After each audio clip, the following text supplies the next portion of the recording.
பிரியமான அன்பு சகோதர சகோதரிகளே, என் ஆண்டவராக இயேசு கிறிஸ்து நாமத்தாலே நன்றிகளும் ஸ்தோத்திரங்களை எடுக்கிறோம்.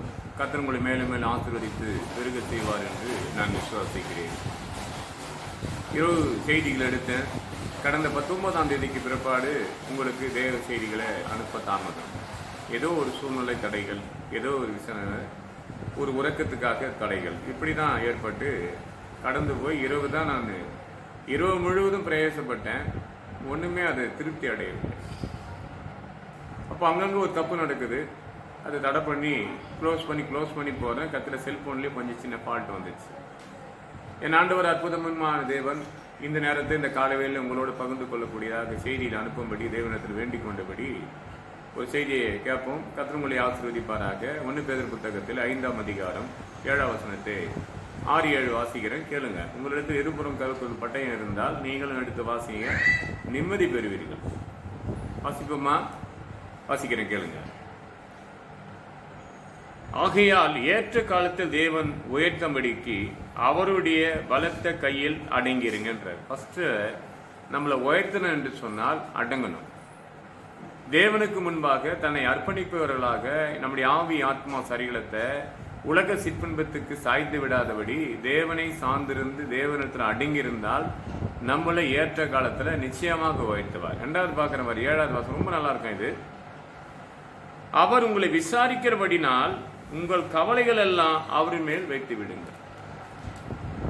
ஃபர்ஸ்ட் அடங்கணும். 2வது அவர் நம்மளை விசாரிக்கிறபடினால்.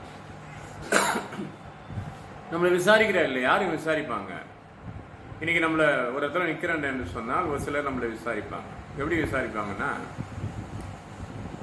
இப்போ சாப்பிட்டாச்சான்னு ஃபர்ஸ்ட். ஆமாம் சாப்பிட்டேன். அப்போ நம்ம என்ன அடுத்து அவங்களை கேட்போம், நீங்கள் சாப்பிட்டீங்கன்னா சாப்பிட்டோம் பேசிட்டு கடந்து போகும்போது ஏதோ ஒன்று எதிர்பார்ப்பாங்க. அந்த எதிர்பார்ப்புக்காக விசாரிக்கிற கூட்டமும் உண்டு. ஐயோ எதிர்பட்டாரு பேசிட்டு போலாமே என்று பேசுகிற கூட்டங்களும் உண்டு. இதில் நிறைய கேட்டகரியில் இருப்பாங்க. இவர்கள்லாம் ஏதோ ஒரு சூழ்நிலைக்கு ஏற்றபடி நம்மளை விசாரிக்கிறாங்க. ஆனா இவர் நம்மளுடைய சூழ்நிலை மாறும்படி விசாரிக்கிறார். இன்னைக்கு நம்மளிடத்துல அன்பு கூர்ந்த அத்தனை பேரும் நம்மளை குறை சொல்லக்கூடிய சூழ்நிலை ஏற்படுதுன்னா ஒரு காலம் அது. இன்னைக்கு ஆண்டவர் எனக்கு இலவசமா கொடுக்கப்பட்டது. மத்திய புத்தகத்தில் 10ஆம் அதிகாரத்தில் 8ஆம் வசனம் படிக்கப்படும் போது இலவசமா கொடுக்கப்பட்டது, இலவசமா பெற்றுக்கொண்டது, இலவசமாக குடுன்றபடி நீதிமொழி புத்தகம் 23ஆம் அதிகாரம் 23ஆம் வசனம் படி இலவசமா பெற்றுக்கொண்டு இலவசமா குடு என்றதை தேவன் தெளிவாக திட்டமாக எங்கள் குடும்பத்தின் மூலியமாக கூட அந்த வார்த்தை எனக்கு சொல்லப்பட்டது. சில வாக்கு தத்துவம் கொடுக்கும் போது இல்லை காலன்று கொடுக்கப்படும் போது எதையாவது கொடுப்பாங்க, அது ஒரு காணிக்கை எடுத்து மற்றது பண்ணலாம் போது இலவசமா பெற்றுக்கொண்டு இலவசமா குடு என்று என் சபையை சார்ந்த என் மகளே அந்த வார்த்தையை கேட்டாங்க. அதனால நான் எப்போ ஒரு முறை ஒரு 5 வருஷத்துக்கு முன்னாடி அதை பண்ணும்போது அப்படி கேட்டேன். அப்போ ஆண்டவருடைய தீர்மானங்கள் யார் மூலியமாக பேசிக்கொண்டே இருப்பார். எண்ணங்கத்தில் இப்ப சொன்னது போல 22ஆம் 28ஆம் கழுத்து திடீர்னு பேசும்போது தீர்க்கதரிசி மறந்து போறான். நீ என்ன எப்படிப்பட்ட ஊழியக்காரனாக இருந்தாலும் சரி, ஆண்டவர் சொன்ன வேலையை சரியாக செய்தால்தான் அது பகிர்ந்து கொள்ளக்கூடியும். 7 எளியரை கொண்டு கர்த்தர் பேசுவார். ஏன்னா பிரசங்கி புத்தகத்து 9ஆம் அதிகாரத்தை படிக்கப்படும் போது 12ஆம் வசனம் நினைக்கிறேன், அங்க ஒரு 7 ஊழியக்காரர் சொல்லப்பட்ட சுவிசேஷம் சரியாக நிறைவேறப்படும் போது அவரை பத்தி யாரும் பெரிய இதுவா சொல்ல மாட்டாங்க. இன்னைக்கு மனிதன் யாரை நம்புறாங்கன்னா அவருடைய சபைகள். என்னை சார்ந்திருக்க எனக்கு சார்ந்திருக்க ஏராளமான ஆத்துமாக்களை பார்த்தீங்கன்னா என் சபையை சார்ந்து இருக்கிறவங்க பார்த்தீங்கன்னா அவ்வளோ இருக்க மாட்டாங்க. ஒரு 5 பேர் சொல்லலாம், அவ்வளோதான். 3 பேர் சொன்னா 5 பேர் சொல்லலாம். மற்றவங்களாம் சென்னையிலும் சரி, அது ஈரோட்டில் இருந்தாலும் சரி, பல சபைகள் உருவாக்கப்பட்டவர்கள் தான். ஆலோசனைகளை தான் இந்த ஊழியக்காரர் மூலியமா கேட்பது. அப்போ அவங்க பேசக்கூடிய வார்த்தையை கேட்கும் போது உதவிக்கு இந்த சபை நடக்காது. இந்த ஊழியக்காரன் சபைக்கு உதவிக்கு கை நீட்டும் போது அது 10ல் ஒரு 3ல் ஒரு பங்குன்னுவாங்க. அந்த 10ல் ஒரு பங்காக ₹1 எடுத்து அது கொடுக்கலாமா கொடுக்கக்கூடாதா என்று நேரத்தை பகிர்ந்து எடுத்து கொடுக்குற கூட்டங்கள் உண்டு, கொடுக்க மறந்து போற கூட்டங்களும் உண்டு. இன்னைக்கு என்னுடைய சபைகள் ஒரு பக்கம் கட்டாது இருக்குதான்னு சொன்னா இது எல்லாரையும் கூட சொல்லலாம். அவங்களாம் பார்த்தீங்கன்னா அவங்கவுங்க சபைகளுக்கு செலவழிப்பதே எனக்கு சொல்லும் போது நான் யோசிப்பேன். அப்போ அவங்க சொல்லுவாங்க, எங்கள் சபையிலேருந்து எங்கள் போதகர் வந்தாருங்க, எங்கள் சபையிலேருந்து எங்கள் ரெவரண்ட் வந்தார், எங்கள் சபையிலேருந்து இன்னைக்கு ஊழியர் வந்தார். அப்போ பார்த்தீங்கன்னா ஒவ்வொருத்தரையும் பகிர்ந்து கொள்வாங்க. இப்போ இவங்க சொல்லப்பட்ட அத்தனை பேர்களுக்கு அவங்க பின்னாடி இருந்து ஒரு இயங்குத்திறத்துக்கு உதவி செய்ய ஒரு சம்பளத்துக்கு வேலை செய்யணும் இல்லையா? இப்போ சிஎஸ்ஐ சார்ந்திருந்தால் ஒரு சம்பளம் இருக்குது, இசையில் சேர்ந்தால் ஒரு சம்பளம் இருக்குதுங்க. அப்போது ஒவ்வொரு இடங்கள்ல இருந்து ஒரு சம்பளத்தை வாங்கி வேலை செய்கிறவங்களுக்கு இன்னும் கொடுத்து தான் உதவி செய்கிறீங்களே தவிர, இந்த ஏழையான ஊழியக்காரன் சொன்னப்பட்ட சுவிசேஷம் ஏற்றுக்கொள்ளப்படுகிறது, நடக்குது, எல்லாவற்றையும் கர்த்தர் செய்து முடிக்கிறார். நான் அல்ல, இப்பவும் சொல்லுவேன், எப்போதும் நான் கிடையாது. என்னை கொண்டு ஆலோசனை மட்டும்தான் பேசுவது நீங்கள் அல்ல, பரிசுத்த ஆவியானவர் என்று லூக்கா 12ஆம் அதிகாரம் 12ஆம் வசனத்தின்படி நீங்க கேட்பதற்கு பேச வைப்பது கர்த்தர். அப்படி நிறைய காரியங்களை சொல்ல முடியும். எங்க ஊழியர் வந்துட்டாங்க, எங்க ஊழியர் வந்துட்டா ஓடுவாங்க சிலர்லாம் பார்த்தீங்கன்னா, இல்லையா? சிலர் பார்த்தா ஆலயத்துக்கு முன்பா அந்த ஊழியர் வந்தாங்கன்னா இருக்கிற இடத்த விட்டு சேரை விட்டு அந்த ஊழியக்கார கையை பிடிச்சிட்டு போடுவோம். நல்லா பாருங்க, அவர் எதுக்கு அழைக்கப்பட்டதோ அதுக்கு. என் இதயத்துக்கு ஏற்ற மெய்ப்பனை அழைப்பனை எருமையை பற்றி பாருங்க. என் இதயத்துக்கு ஏற்ற மெய்ப்பனை நான் உனக்கு கொடுப்பேன்றாரு. அவர் கொடுத்தவருக்கு நடக்க தெரியும், பேச தெரியும், ட்ரெஸ்ஸிங் பண்ண தெரியும். நீ ஓடுறதுக்காக உன்னை அழைக்கப்படலை, அதுக்குன்னு ஒரு ஆளை வச்சிருப்ப. சபைக்குள்ள உட்காரமான்னு கேட்டால் உட்கார்றது கிடையாதுங்க. ஆனாலும் அவங்களுடைய தேவைக்கு ஏற்றபடி இருக்கும். இவங்களாம் யாருன்னு சொன்னால், ஒரு குறிப்பிட்ட கட்டாயத்துக்கு பிற்பாடு அவங்களுடைய வருமானத்திலே அவங்களுடைய வேலை நடக்கும். அப்போ அநேக காரியங்கள் இன்னைக்கு பார்த்தா சபைக்குள்ள உட்காந்து சுவிசேஷம் கேட்கறது கிடையாதுங்க. எங்க ஐயர் வந்துட்டாரு, அவருக்காக நான் கூடியே இருக்கிறேன், அதுதான் தேவன் எனக்கு உணர்த்தின, அதெல்லாம் கடவுளை உணர்த்துவேன் இல்லை, பேசுவேன் இல்லை. அவர் எதுக்கு அனுப்புறாருன்னா, நீங்கள் கடந்து போய் அநேகரை சீசராக்க சொல்லும்படி, சீசர் ஆக்கும்படி, சுவிசேஷம் சொல்லும்படி அனுப்புறாரு. அந்த சுவிசேஷத்தை கேட்கும்படியாக உன்னை அனுப்புறாரு. நீ அதை மட்டும் தான் கேட்கணும். ஆனா நான் என்ன பண்றேன், அதை கேட்க மாட்டேன். உன்னுடைய பெருமை அங்க வெளிப்படுத்தி காட்டி கொண்டிருப்ப. ஐயருக்கு பின்னாடி நான் தான் இருந்தேன், இந்த ரெவரண்ட் பின்னாடி நான் தான் இருந்தேன், இந்த ஊழியக்காருக்கு பின்னாடி நான் தான் இருந்தேன். அதெல்லாம் தேவன் விரும்புறாரா கேட்டால் கிடையாதுங்க. தேவன் யார் யார் நேரத்தில் எதை மாற்ற அமைக்கணும் அவருக்கு தெரியும். அப்போ நம்ம என்ன பண்றோம், சபைக்குள்ள உட்காந்து சுவிசேஷத்தை கேட்கறது கிடையாதுங்க. கர்த்தருடைய வார்த்தை அங்கே பிரசங்கித்து கொண்டிருப்பாங்க, அதை கேட்கறது கிடையாது. தேவனை துதித்து பாடி கொண்டிருப்பாங்க, அதை கேட்கறது கிடையாது. சிரிப்புக்கு ரசிக்கிறது கிடையாதுங்க. ஆனால் சபையை விட்டு தனியாக வந்து நின்று கையை கட்டி கொண்டு ரொம்ப நான் தான் முதலிடமா இருக்கிறேன், தேவனுக்கு தன்னை தாய்த்து ஒப்பு கொடுக்குறேன்னு சொன்னால் கிடையாதுங்க. ஒவ்வொரு சபைகளை கட்டுவது லேசான காரியம் நினைச்சிக்காதீங்க. கடினமான கஷ்டத்திலிருந்து பலரும் ஒருமனமாக கூடி கட்டப்பட்ட அந்த சபைகளில் உட்காரும்படியாக, சத்தியத்தை கேட்கும்படியாக, அதன்படி நடக்கும்படியாக தான் தேவன் உன்னை தெரிந்து கொள்ளப்படுகிறார். உன் கவலையெல்லாம் மறைஞ்சு போகணும்ல. உன்னை விசாரித்தபடினா உன் கவலையெல்லாம் அவர் மேலே வைத்து விடுன்றாரு.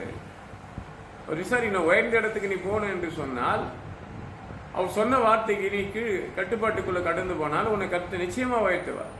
ஆனா யாரை நம்புறோம்? நம்ம மனுஷன் நம்புறோம். ஞாயிற்றுக்கிழமை சபைக்கு போறோமானா போக மாட்டோம். பரிசுத்த ஓய்வு நாள் பிரித்தெடுக்கப்பட்டது இந்தியாவில் தான். இல்லைன்னா ஒவ்வொரு கண்ட்ரிக்கு ஒவ்வொரு பரிசுத்த ஓய்வு நாள் மாற்றி வச்சிருக்குது. ஒவ்வொரு இடத்துல ஞாயிற்றுக்கிழமை கிடையாது. எல்லா இடத்துலையும் ஒரு மாநிலத்தில் பார்க்கும்போது வெள்ளிக்கிழமை. ஏன் நம்ம மாநிலத்தில் கூட ஒரு காலகட்டத்தில் அப்படி தான் மாற்றினாங்க. வெள்ளிக்கிழமை மாற்றலான்னு சொன்னாங்க, அது மாற்றலை. மறுபடியும் பரிசுத்த ஓய்வு நாள் ஞாயிற்றுக்கிழமை ஆச்சு.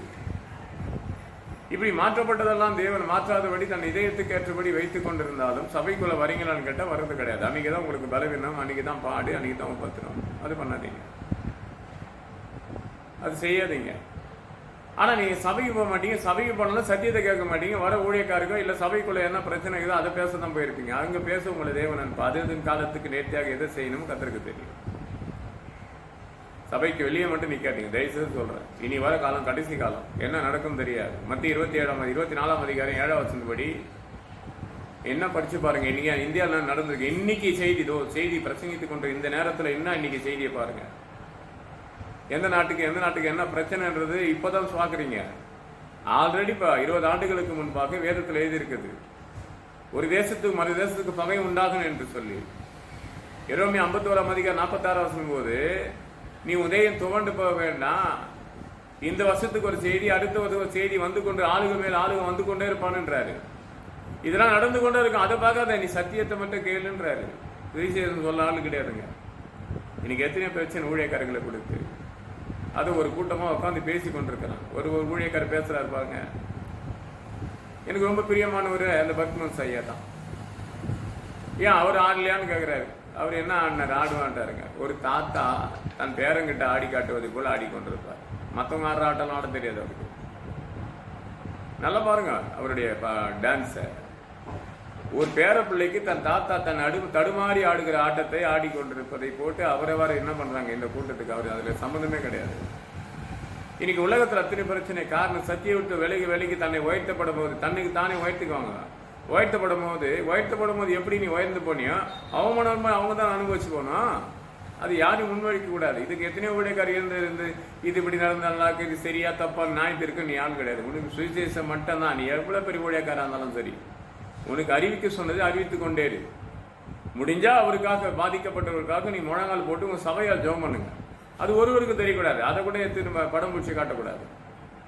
அதானே சபை, அதானே பிரசங்கம். யோவான் என்ற ஒரு மனுஷன் இருந்தான் தெரியுங்களா? யோவான் என்று இயேசு கிறிஸ்துக்கு முன்னாடி பிறந்த 6 மாசத்துக்கு முன்னாடி அவருக்கு என்ன பிரச்சனை வந்ததுங்க?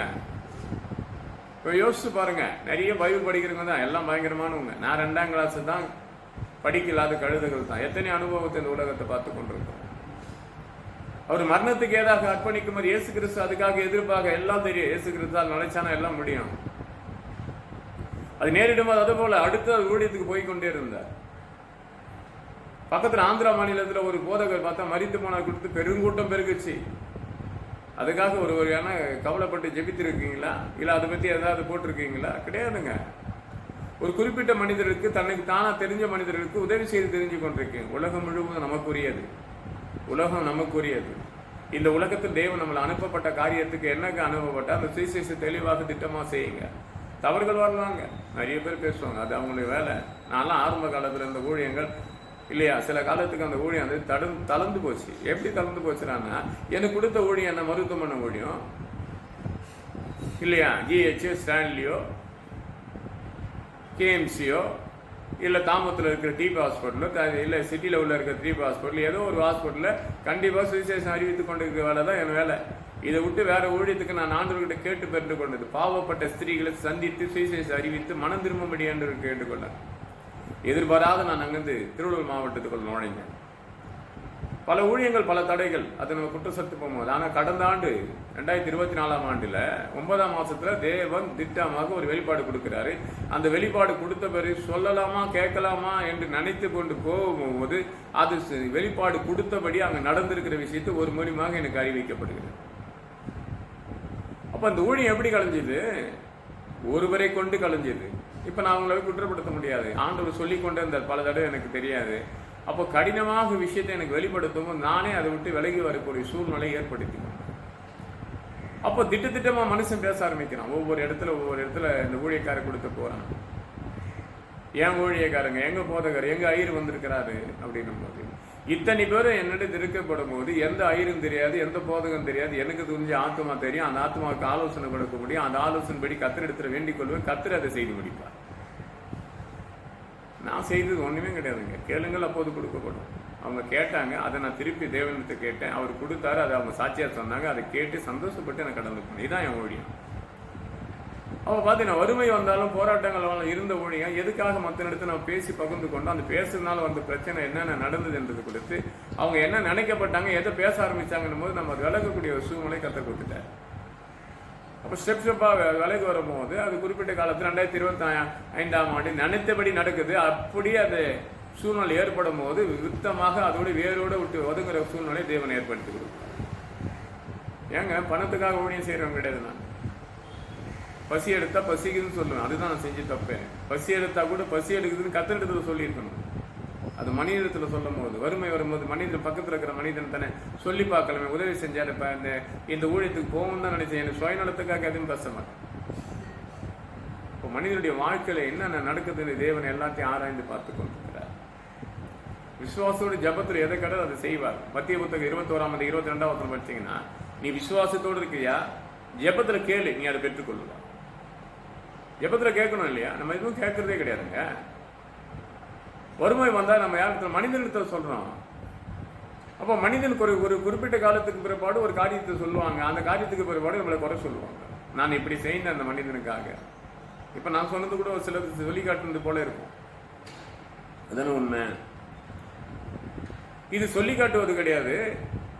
தேவன் இப்படியெல்லாம் செய்தாரு. ஆனா அந்த ஏழை ஊழியக்காரன் சொல்ற வார்த்தைக்கு யாரும் முன்வெடிக்கல. சம்பளத்துக்காக வேலை செய்யற எத்தனை ஊழியக்காரர்களுக்கு தான் தேவன் இது எங்க ஊழியக்காரர்கள் ஜனங்களை சொல்லும்படி வைத்திருக்கிறான் பிசாசு.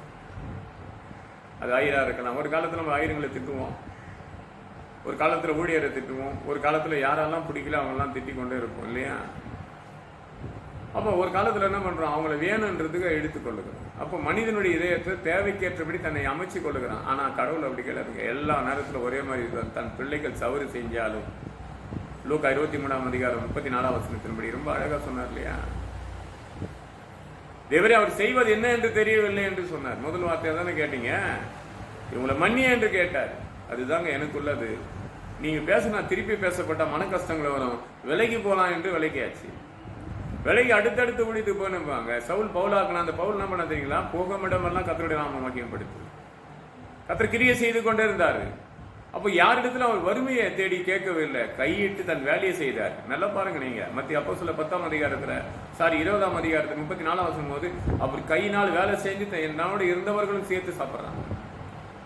அந்த சவுல் என்றது பவுலாக்கப்பட்ட ஒரு சாதாரண ஆள் கிடையாது. இன்னைக்கு ஒரு அரசாங்கத்தை முதலமைச்சர் எவ்வளவு வச்சு பணம் செலவழிக்கணும் அத்தனைக்கும் பணக்காராக இருந்தவர் தான்.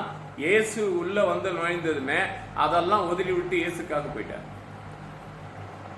கடினமாக துன்பப்படுத்தின ஒரு இயேசுவின் பிள்ளைகளை வீடு பொழிந்து எத்தனையோ அப்போஸ்தலர் பார்த்தோன்னா 8ஆம் அதிகாரத்தை படிச்சீங்கன்னா அவ்வளவு கொடுமை பண்ண மனுஷனுக்கு எல்லாம் கலங்கி தேவைக்கும் போது 9ஆம் அதிகாரம் 4ஆம் வசனத்தை தேவனே முகமுகமாக அவனுக்கு வெளிப்படும்படியாக செய்தவன் கடினம் கண்ணு எழுந்த கண்ணுக்குள்ள பலவீனம் ஏற்படும் போது அந்த பலவீனத்துக்கு பலன் கத்தர் கொடுத்து. அதுதான் 2 Corinthians 12:6 சொல்லுவாரு, என் கிருபை உமக்கு போதும், உன் பலவீனத்தை நான் பலமா இருப்பேன்னு சொல்லுதுமே. அந்த சவுல் என்று பவுல் அவனும் சொல்லுவான், எனக்கு இனிமே பலவீனம் வந்தாலும் எனக்கு கவலை கிடையாது, உன் கிருபை இருந்தா எனக்கு போதுன்றான். அதை யாரும் இன்னைக்கு இருக்கிறாங்க கிடையாது. தன்னை தாண்டி உயர்த்து கொண்டு தன் ஊழியத்தின் பெருமைப்படுத்திக் கொண்டு தான் பேரு தான் உலகத்துல சொல்லணும் என்று சொல்லி இன்னைக்கு அநேக அலைந்து திரிந்து கொண்டிருக்கிறீங்க. உங்களுக்கு பலவீனம் நேரிடும் போது தான் தெரியும். எனக்கு பலவீனம் நேரிடும் போது எத்தனை பேர் சொல்றாங்க, என்னை பார்த்தா உனக்கு தெரியல, என்னை பார்த்தா உனக்கு தெரியல. எனக்கு தெரியாத நல்லது நான் நினைக்கிறேன். ஒருவேளை தெரிஞ்சிருந்து நான் பேசிக்கொண்டு ஏதாவது தப்பா பேசியிருந்தா சொல்லுவாங்க நம்ம ஜனங்க. தெரியாதுங்க, சுத்தமா தெரியாது. என்ன நடந்தும் தெரியாது. என் பிள்ளைகள் சொல்லும் போது தான் தெரியும். இன்னார் வந்தாங்க, இன்னாரை பார்த்து நீ தெரியல அப்படின்னு சொன்னா அவங்க கலங்கி போனாங்க, அவ்வளவுதான் தெரியும். அதெல்லாம் இன்னும் வருத்தப்படும். உங்களுக்காக ஜெபம் பண்ணிக்கொள்ளும். பார்க்குற அன்பு சகோதர சகோதரிகளை, வேதத்தில் ரொம்ப திட்டமாக அழகாக சில வசனங்கள் உண்டு. லூக்கா புத்தகத்தை படிச்சு பாருங்க. 5ஆம் அதிகாரத்தில் ஒருவன் கடலுக்கு பயணித்து போய் தன் மீன் பிடிக்க கடந்து போவான். பேதுரு என்ற ஒரு மனிதன். அவன் இரவு முழுவதும் பிரயாசம் ஒன்றும் அகப்படாது. கரையில வந்து தன் வலையை அழித்து கொண்டிருக்கிற நேரத்தில் இயேசு அவங்க கடந்து போய் அந்த படுகை கொஞ்சம் கொடுன்னு கேட்கும் போது அந்த படுகை கொடுத்துட்டு வீட்டுக்கு போலங்க. வறுமை வந்துச்சு, போராட்டம் வந்துச்சு, வீட்டுக்கு போல. சுவிசேஷம் அறிவிக்கிற இயேசு கிறிஸ்து பார்க்கும்படி கேட்கும்படி உட்கார்ந்துருந்தான். அவன் கேட்கபடி உட்கார்ந்தவன் கேட்டு முடித்த உடனே ஆண்டவர் சொல்றாரு, நீ போய் வலையை போடு மறுபடியும் கடல்லன்றாரு. நான் இரவு முழுவதும் பரியாசப்பட்டேன் ஆண்டவரேன்றான். நீ லூக்கா 5ஆம் வசனம் படிச்சு பாருங்க. இரவு முழுவதும் கஷ்டப்பட்டேன், இத்தனை ஆண்டுகளா நான் கஷ்டப்பட்டேன், நான் உயர்ந்தே படல, இன்னும் கஷ்டத்தான் இருக்கிறேன். என்னைக்கும் ஆவி ஆத்மா சரீரத்தை தேவனுக்கு அர்ப்பணித்து கொடுக்குறீங்க. படுகை போல் வாழ்க்கையை அர்ப்பணித்து இயேசு கொடு. இதெல்லாம் எங்கெல்லாம் கொடுத்துட்டு ஏசு சொன்ன எதுவும் செய்யலன்னு சொன்ன எப்படி செய்வாரு? நாங்க ஒண்ணுமே இல்லைங்க. ஒரு தீர்மானம் கடந்த ஆண்டு 9ஆம் மாசத்துல எனக்கு கொடுத்ததுமே ஒருமையின் கோட்டில் இருக்கிறவன் நான் அப்படியே ஒதுங்கி இதுலயே ஊழியம் எனக்கு கொடுத்த ஊழியம் வேற ஆச்சு. நான் மனம் திரும்பி கொண்டு வந்தார் பார் கர்த்தர். அதாங்க ஊழியம். 2000 கொடுத்து எனக்கு தெளிவாக திட்டமாக GH மருத்துவமனை மற்ற மருத்துவமனையில் ஊழியம் செய்யக்கூடியதாக எனக்கு பிரித்தெடுக்கப்பட்டு அந்த ஸ்டான்லி மருத்துவமனை அருகில் ரத்தம் சிந்தனவர்களும் டீப் ஹாஸ்பிட்டல் இருக்கும் சந்தித்த காலங்கள் எப்படி இருந்தது ஆண்டவரை, ஏன் இப்படிப்பட்ட சூழ்நிலை எனக்கு வருதுன்னு போது மறுபடியும் ஒரு வீசை என் பாவத்தின் அக்கிரமத்தின் சமுத்திரத்தின் ஆழத்தில் கத்தர் போட்டார். ரொம்ப அழகா இருக்கும். படிச்சுனா படிச்சு கொண்டே சகாரியால இருக்கும், லூக்கால இருக்கும், எல்லாத்துல இருக்கும். என் பாவத்தின் அக்கிரமத்தின் சமுத்திர ஆழத்தை போட்டார். அது போட்ட உடனே என்னை எழுந்து உட்கார வைத்து இன்னைக்கு கடந்த ஆண்டு 2009 இது வரைக்கும் எந்த இடத்துக்கும் கடந்து போவது கிடையாது, யாருக்கிட்டையும் சரியா பேசுறது கிடையாது. எனக்கு பேசணும்னு சொன்ன என் தேவனோடு பேசி கொண்டிருப்பேன். நைட்டு கூட பார்த்தீங்கன்னா இந்த கிராமத்துக்குள்ள 10 மணிக்கு வேற வரைக்கும் 8 மணிக்கு எல்லாம் படுத்துருவாங்க. 10 மணி வரைக்கும் நான் ப்ரேயர்ல வெளியே இருக்கிறேன், அவுட்ல இருக்கேன். உன்னையே எடுத்து தேவன் உயர்த்தணுமா, கர்த்தருக்கு முழுமையாக அர்ப்பணிப்பு. இங்க பேதுரு பார்த்தீங்கன்னா இரவு முழுது பேசப்பட்டான், கவலைப்பட்டான், படுகை கேட்டார், படுகை என்ற வாழ்க்கையை கொடுத்தான். கொடுத்த உடனே நீ மறுபடியும் வலையை போட்டபடி ஏராள மீனை கத்தர் கொடுத்தாங்க. உங்க வாழ்க்கையில் ஏராளமான ஆசிரியர் இருக்குது. இப்பெல்லாம் எந்த வெளிப்பாடு வந்து டைரக்டா சொல்றது, நாங்கள் ஃபோன் பண்ணி ஜோம் பண்ணிடுறது. ஏராளமா தாராளமா உயர்த்த போற பேதுரை போல என்றதை அதை அறிமுகப்படுத்துவதற்கு முன்பே கர்த்தரிடத்துல கொடுத்ததுக்காக நம்ம ஜெபிப்போமே, ஜெபித்து வெற்றி பெற்றதுக்காண்டி தேவனை பத்தி சொல்லலாமே என்று சொல்வது கிடையாது.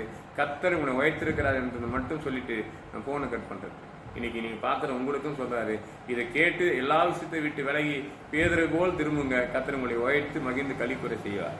கண்களை மூடுவோம், ஜெபிப்போம். என் அன்பால் நேசிக்கும் நல்ல பிதாவே, இப்படி கிருபைக்காக ஸ்தோத்தரிக்கிறோம், வல்லமைக்காக துதிக்கிறோம், போற்றுகிறோம். சகலதும் புதிதாக்கி நீ பேச நாங்கள் கேட்கிறோம். எல்லாவற்றையும் நடத்தமாப்பா பெரிய கரேஷ் முழுபிதா. ஆமேன், ஆமேன், ஆமேன்.